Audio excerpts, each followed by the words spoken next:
The Forgotten Archives Dr. Kes Valen pressed her scaled palm against the ancient metal surface, feeling the cold bite through her environmental suit. The Zorothi research station orbited a dead star system, collecting artifacts from civilizations that had vanished into the cosmic dark.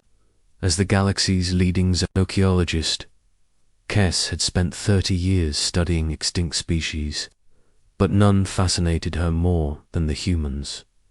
The research chamber hummed with quiet energy as holographic displays showed her latest discovery.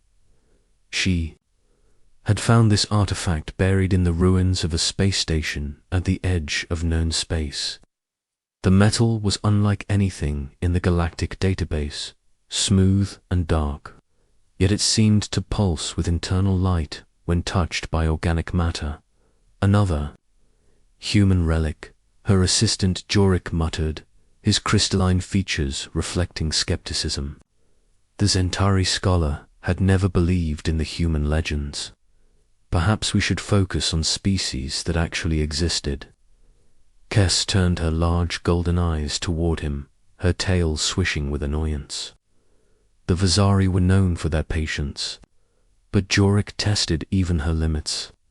The evidence is overwhelming. Jorik humans were real. Look at the patterns in their technology, the mathematical principles that are decades ahead of current galactic science. She activated the holographic display, showing images of human ruins scattered across dozens of worlds, cities that defied conventional architecture, ships that moved without visible propulsion, weapons that could crack asteroids with surgical precision, all abandoned exactly 400 years ago, as if an entire species had simply chosen to walk away from their empire. They spread across 300 systems in less than 2 centuries, Kes continued, her voice filled with wonder. No species in galactic history has ever expanded so quickly or so efficiently. Their colonies were self-sufficient within months.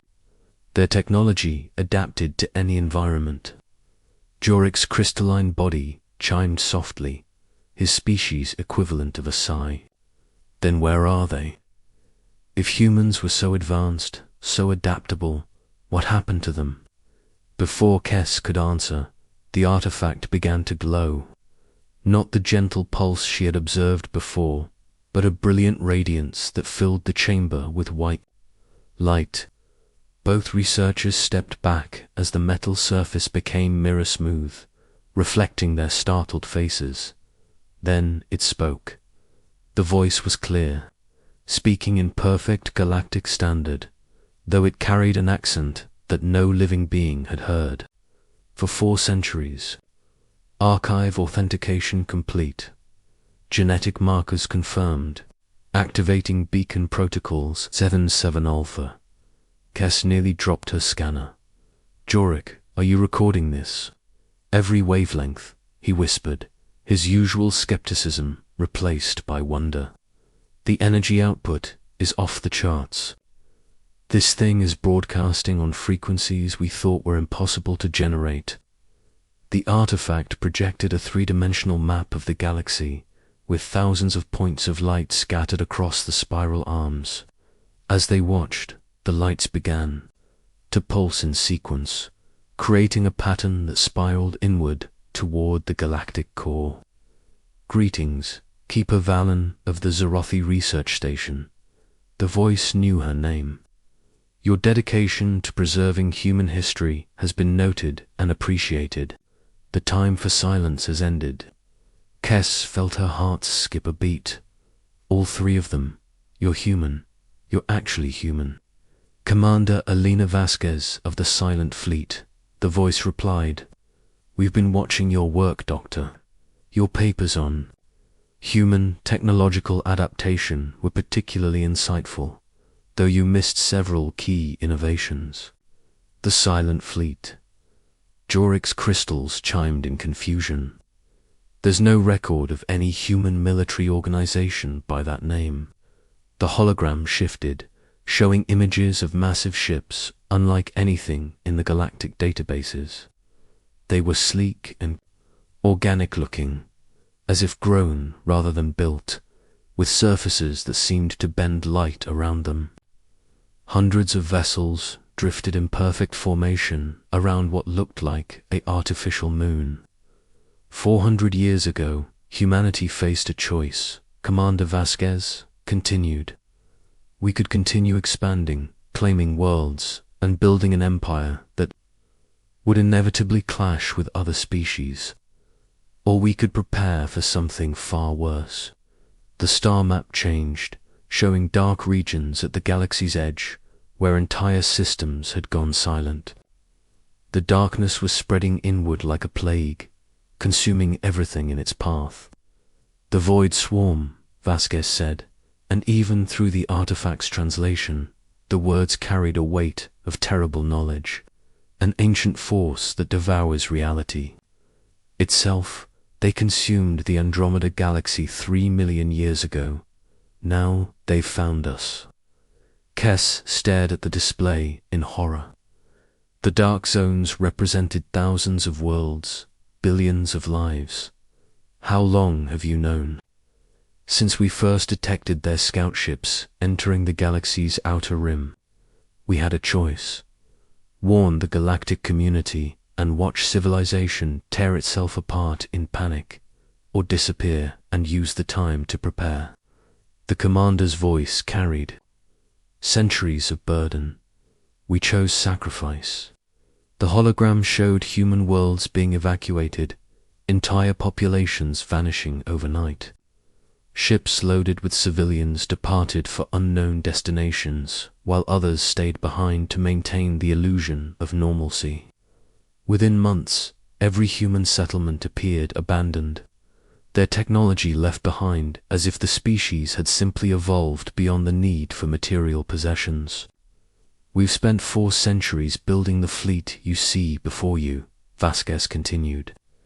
Every human alive today was born knowing their purpose, to stand between the galaxy and annihilation. We developed technology that bends space-time itself, weapons that can unmake matter at the quantum level, defenses that turn enemy attacks into energy sources. Jorik's crystalline form was trembling. You've been out there all this time, watching us. Why didn't you help when the Korthak Empire tried to conquer the core worlds? When the plague ship spread the Red Death across 50 systems? Because those were challenges the galaxy could handle, Vasquez replied, and did handle through cooperation and shared knowledge. We only intervene when existence itself is threatened. The star map zoomed in on the edge of known space, where several systems had recently gone dark.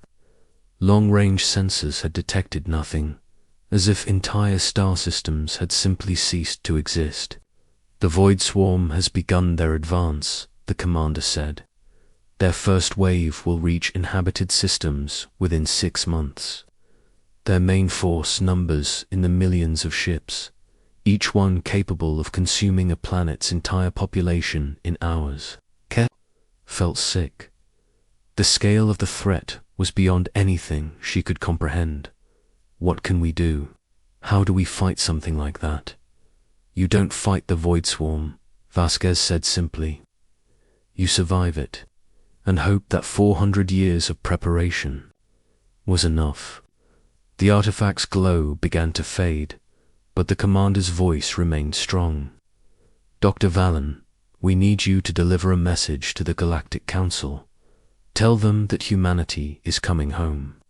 Tell them to prepare for war unlike anything in recorded history, and tell them that hope still exists, even in the darkest void.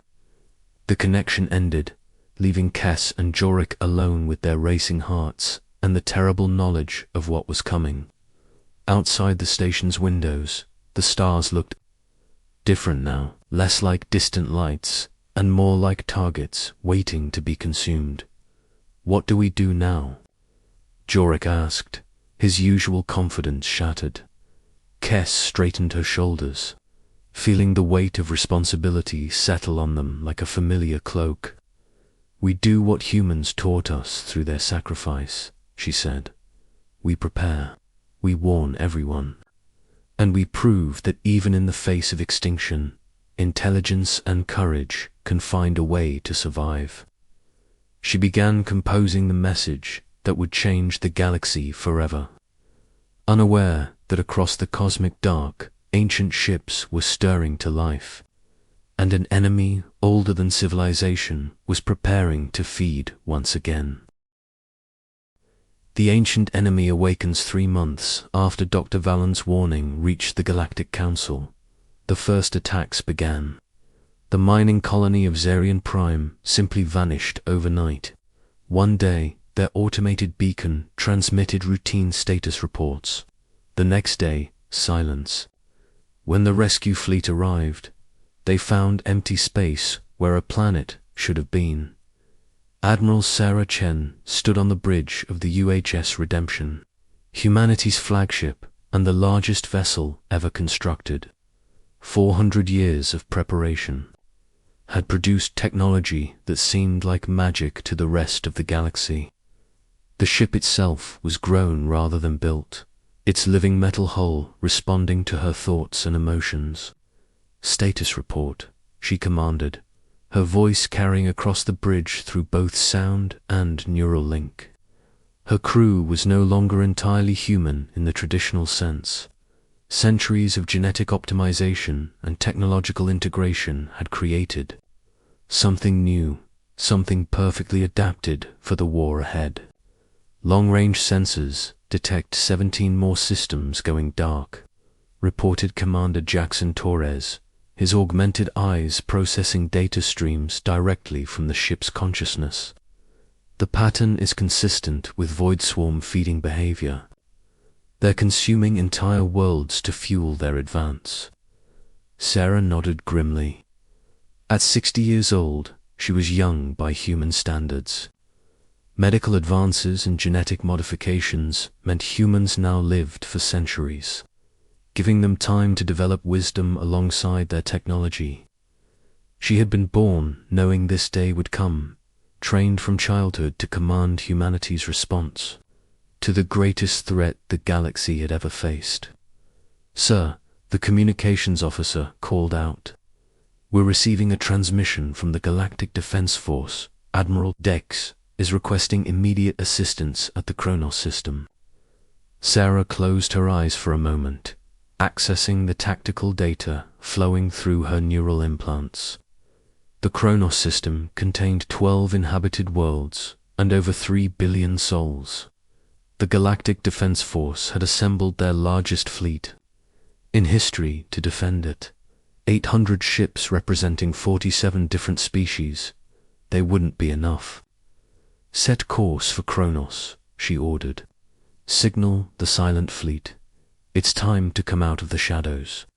Across the galaxy, human vessels that had hidden in dark nebulae and asteroid fields for 4 centuries began to move. They emerged from hyperspace. Storms and quantum shadows, ships that bent reality around them like living creatures. The silent fleet numbered only 300 vessels, but each one represented technology that the rest of the galaxy was centuries away from understanding. In the Kronos system, Admiral Vex paced his flagship's bridge with growing desperation. The Manthari officer's forearms gestured frantically as he reviewed the tactical displays. His combined fleet was the strongest force the galaxy had ever assembled, but the enemy approaching defied all strategic logic. "How many ships are we facing?" he asked his sensor operator, a delicate ethereal whose species could perceive electromagnetic radiation across dozens of spectrums. "The count keeps changing," she replied, her voice like wind chimes in a gentle breeze. "They phase in and out of normal space. Conservative estimate, 10,000 vessels. But Admiral, they're not just ships. They're something else entirely." On the main display, The approaching enemy fleet looked like a living shadow spreading across space. Individual vessels were impossible to distinguish. They flowed together like a dark liquid, absorbing light and energy from everything around. Then, where they passed, stars dimmed and planets cracked under gravitational stress. All ships, prepare for engagement, Vex ordered, knowing it was hopeless. His forces had trained for conventional warfare, ship-to-ship, combat with energy, weapons and physical projectiles. This enemy operated on principles that made physics weep. That's when space tore open behind the Allied fleet. The human ships emerged from rifts in space-time itself, their hulls gleaming with impossible patterns that hurt to look at directly. They moved with fluid grace, positioning themselves between the Allied fleet and the approaching darkness like protective parents shielding their children. "This is Admiral Sarah Chen of the human Silent Fleet." The transmission reached every ship simultaneously. "All Allied vessels, fall back to defensive positions. We'll handle the vanguard." Dex stared at his displays in disbelief. The human fleet was outnumbered 30-1, yet they advanced toward the enemy with calm precision. "Admiral Chen, you have 300 ships against 10,000. This is suicide." Sarah's response carried for centuries of preparation and grim determination. "Admiral Vex, you're thinking in terms of conventional warfare. The Void Swarm doesn't fight battles. They consume realities. Watch and learn." The first Void Swarm vessels reached weapons range and unleashed hell. Beams of dark energy that unraveled matter at the atomic level. Gravity weapons that crushed space itself.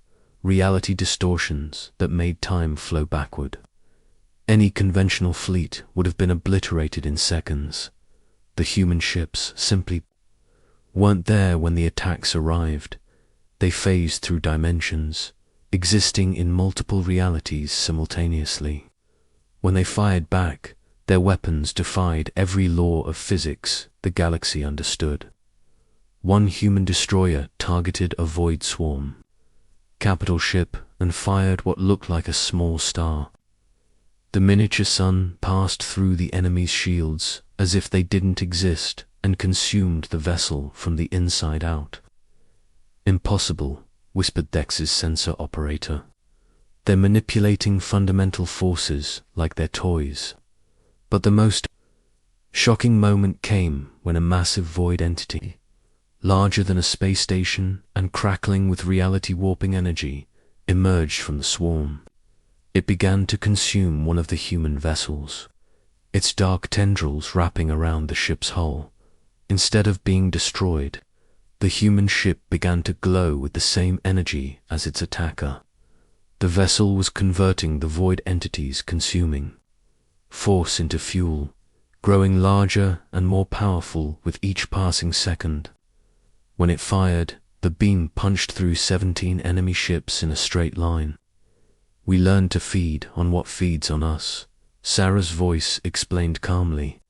400 years of studying Void Swarm technology. We know their weaknesses because we've become their predators. The battle raged for hours, but the outcome was never in doubt. The human ships moved like living creatures, anticipating enemy attacks and striking with surgical precision. They used the Void Swarm's own weapons against them, turning consuming darkness into brilliant light. When the last enemy vessel fell, the human fleet regrouped with mechanical efficiency. Not a single human ship had been lost, though several showed the strange scars of reality-warping damage that healed themselves as the Allied forces watched. "Admiral Vex, Sarah's transmission included tactical data that made the Manthari officer's eyes widen. What you witnessed was a scouting force. The main Void Swarm fleet is 50 times larger and won't make the same mistakes. We have perhaps 6 months before they arrive." "What do you need from us?" Dex asked, his voice filled with new respect. Everything, Sarah replied. Every ship, every weapon, every brilliant mind in the galaxy. We're going to teach you to fight. Like humans, we're going to show you technologies that will change your understanding of reality itself. And when the real battle comes, we're going to stand together and prove that intelligence, courage, and determination can triumph over pure consumption. The transmission ended, but the real work was just beginning. Across the galaxy, human teachers began arriving at military academies and research stations. They brought technology that seemed miraculous, weapons that could wound reality itself, shields that existed in multiple dimensions, engines that moved ships through folded space. But they also brought something more important: hope. For 400 years, they had sacrificed everything to prepare for this moment. They had given up their homes, their normal lives, their place in galactic society, all so that when the darkness came, they would be ready to stand as guardians of everything worth protecting. The galaxy was about to learn what it truly meant to be human.